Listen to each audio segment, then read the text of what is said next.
O presidente Jair Bolsonaro também falou sobre as manifestações de apoiadores que pedem o fechamento de instituições como o Congresso Nacional e o Supremo Tribunal Federal. Segundo o presidente, esses atos são respaldados pela liberdade de expressão. As manifestações nossas, sem qualquer ruído, uma lata de lixo sequer virada nas ruas. Eu considero como liberdade de expressão. Essas, artigo 142. O que é artigo 142? É um artigo da Constituição, que eu não entendo da maneira como alguns pouquíssimos entendem. Quando alguns falam em fechar o Congresso, é liberdade de expressão deles, eu não levo para esse lado. Tá?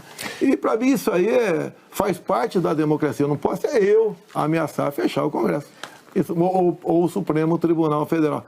Então, Bonner, eu não vejo nada demais, vejo como liberdade de expressão, como alguns falam em AI-5, nem existe mais AI-5, você querer punir alguém por ter levantado uma faixinha no meio da multidão AI-5, bom, isso aí é uma coisa que, no meu entender, não leva a lugar nenhum. Vamos então repercutir essa entrevista dada pelo presidente Jair Bolsonaro ao Jornal Nacional da TV Globo com a Basília Rodrigues e também o Gustavo Uribe. Entrevista que foi feita, que foi vista por milhares de pessoas. O Jornal Nacional vai entrevistar também outros candidatos. Depois ele vai entrevistar o ex-presidente Lula, Simone Tebet e hoje Ciro Gomes. Uribe, e você, curto e direto, o que você achou? Marcela, o que eu achei foi o que eu estou reproduzindo, o que as campanhas acharam, que eu concordo com a avaliação. Se fosse uma partida de futebol, seria 0-0. Ou seja, o presidente Jair Bolsonaro falou com convertidos, mas ao mesmo tempo não teria conseguido virar votos, porque ele teve pouquíssimo tempo para conseguir falar das propostas do governo, ou seja, dos trunfos do governo. Ele ficou mais numa postura de reação às perguntas de temas incômodos do governo, do que de fato avançando no discurso moderado. Na campanha de Jair Bolsonaro, houve uma clara divisão. Aqueles que são mais favoráveis a uma postura de um Jair Bolsonaro um pouco mais enfático, ideológico, acharam que ele não foi bem, que ele estava bastante moderado, mas falando com os seus. Já a ala do Centrão, ou seja, a coordenação política, acha que o tom de moderação dele pode ser adotado daqui para frente, que isso ajuda a diminuir a rejeição dele, mas que ele deveria ter sido mais proativo, falado de mais iniciativas do governo, em vez de ficar apenas respondendo às perguntas críticas. Então, a avaliação final, que eu concordo também, já que a sua pergunta foi essa, é que teria terminado no 0-0. Nas redes sociais, a avaliação foi um pouco diferente. Houve alguns balanços feitos, inclusive, pela equipe de reeleição do presidente Jair Bolsonaro, e acabaram concluindo que houve uma preocupação e um alívio. Um deles, o presidente Jair Bolsonaro tem como estratégia, e ele já fez isso no passado, Daniel Adjuto até lembrou ontem nas redes sociais, de escrever algumas palavras na mão. E ele escreve palavras na mão não para lembrar com uma colinha, é uma estratégia política para que as pessoas fiquem curiosas e procurem depois no Google, nas redes sociais. E tinham palavras escritas na mão dele referentes a governos de esquerda. O que o Palácio do Planalto constatou é que houve um aumento muito grande da busca por essas palavras. Por outro lado, houve um ponto que acabou não agradando muito o Palácio do Planalto, que foi o aumento de buscas de uma pergunta feita pela jornalista Renata no Jornal Nacional, que ela fez a pergunta a respeito daquele vídeo do presidente Jair Bolsonaro em uma live presidencial, imitando uma pessoa tendo falta de ar, ou seja, um paciente do coronavírus. Houve um aumento de buscas imensos por esse vídeo, e isso também causou uma preocupação da campanha eleitoral por uma associação do presidente Jair Bolsonaro a uma certa postura menos sensível àqueles que morreram por causa do coronavírus, que é um ponto que a campanha à reeleição tenta atacar, tenta evitar que a postura do presidente pessoal em relação à pandemia do coronavírus possa manter a sua rejeição bastante alta nas pesquisas eleitorais.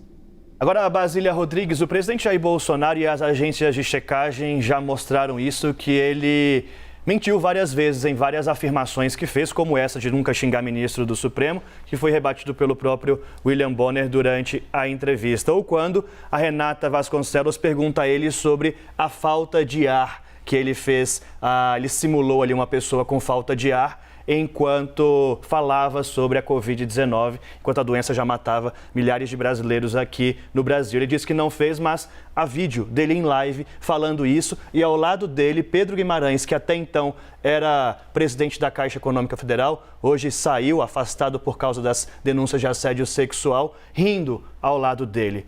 O presidente Jair Bolsonaro tira um saldo positivo ou negativo dessa entrevista?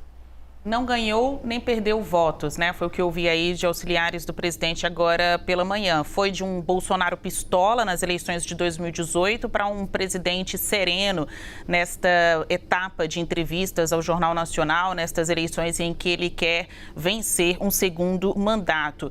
Eu ouvi de um ministro que estava na comitiva que foi com Bolsonaro ontem, presenciou esta entrevista, que o roteiro de perguntas foi considerado agressivo devido a interrupções, algumas ironias, e o presidente se manteve sob controle. Muitas pessoas chamaram a atenção para esse autocontrole de Bolsonaro, que não caiu ali, não escorregou em algumas perguntas, não reconheceu erros de sua gestão, não fez recuos, deu aí o seu olhar, a sua interpretação sobre os mesmos fatos. Então, não houve novidade nas perguntas nem nas respostas. Uma novidade mesmo foi o comportamento do presidente que, levando em consideração 40 minutos de entrevista, não se exasperou. Por isso que está sendo até criticado por alguns de seus aliados que esperavam um Bolsonaro mais enérgico. Ele estava ali numa arena, né, um debate no jornal para falar com pessoas de fora da sua bolha, chamada bolha bolsonarista. Mas esta comunicação que ele falou, que ele entregou, foi justamente o que a gente já é acostumado a ouvir ali no canteirinho em frente ao Palácio da Alvorada, o cercadinho, ou em entrevistas em que Bolsonaro, a comitiva presidencial, a comunicação presidencial estão por trás da organização.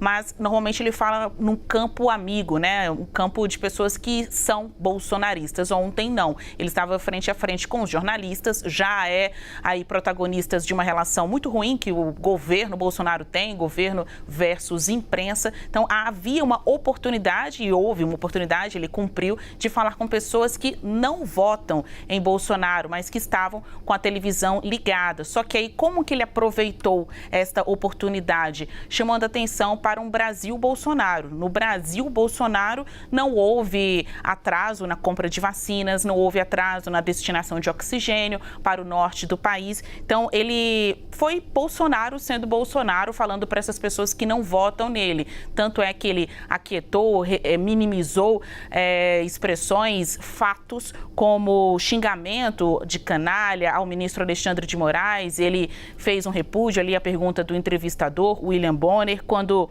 confrontado sobre o episódio de corrupção no Ministério da Educação, não gostou que chamassem de escândalo. Então, há um tempo a gente não via Bolsonaro falando para um grande público, pessoas que não estão ali online nas lives de quinta-feira ou ouvindo os trechos editados do que ele fala em frente à Alvorada. Foi uma oportunidade para falar com pessoas que votam em Lula, votam em Ciro Gomes, Simone Tebet e tantos outros candidatos à presidência da República. Mas se conseguiu virar voto, a avaliação dos próprios integrantes da campanha é que não, ele não ganhou nem perdeu voto, mas conseguiu se mostrar sob controle. E este tom mais pragmático, né, uma performance mais contida de Bolsonaro, no futuro, não sabemos se em menos de 2 meses para as eleições isso fará diferença, mas há uma avaliação desses estrategistas que Bolsonaro se colocou assim para falar com as pessoas que temem uma instabilidade do país, o chamado eleitor de centro-direita. Pois é, né? Mesmo esse perfil mais contido, como você bem ressaltou aí, que, claro, o conteúdo continua o mesmo, né? A ideia continua a mesma, ele não conseguiu furar a bolha, mas, ao mesmo tempo, assuntos foram abordados, polêmicas foram abordadas, que trazem à tona de novo para um público imenso, né? Que é a audiência do jornal, temas que às vezes o eleitor esquece, né? Então, temas como a pandemia, como a questão do meio ambiente. Então, esses temas foram levados à tona de novo e a resposta foi uma resposta à la Bolsonaro, né? Sem sair do que ele já vem dizendo. Então, eu acho que do ponto de vista da repercussão de que esses temas podem trazer de novo para ele, para o eleitor, pode ser ruim. Furou a bolha quando fala para mais pessoas, se convence, se converte. Isso é difícil a gente avaliar com poucas horas depois da entrevista. Mas pegando como bastidor o recado deixado pelos seus aliados, eles acham que não tem esse efeito imediato de melhorar a percepção das pessoas sobre o comportamento de Jair Bolsonaro. No decorrer, a gente tem toda uma semana de entrevistas no Jornal Nacional com outros presidenciáveis e no fim de semana o debate na Band.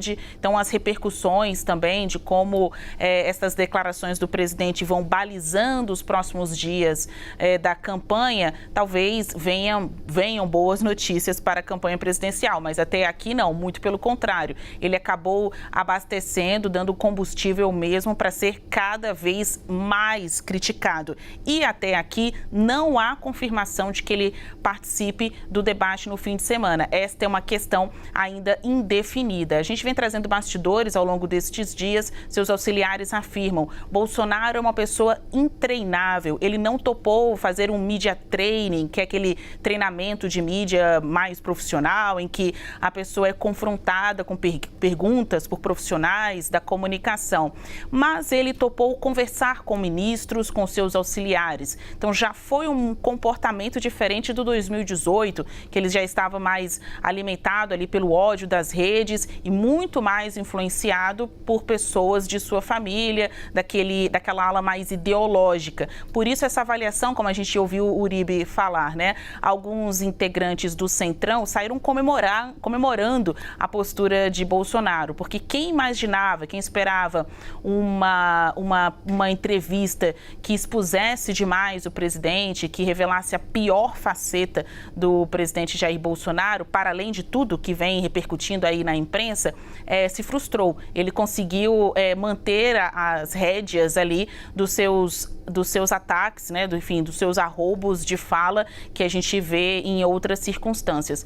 Mas a forma foi diferente, o conteúdo não. Feito, Basília.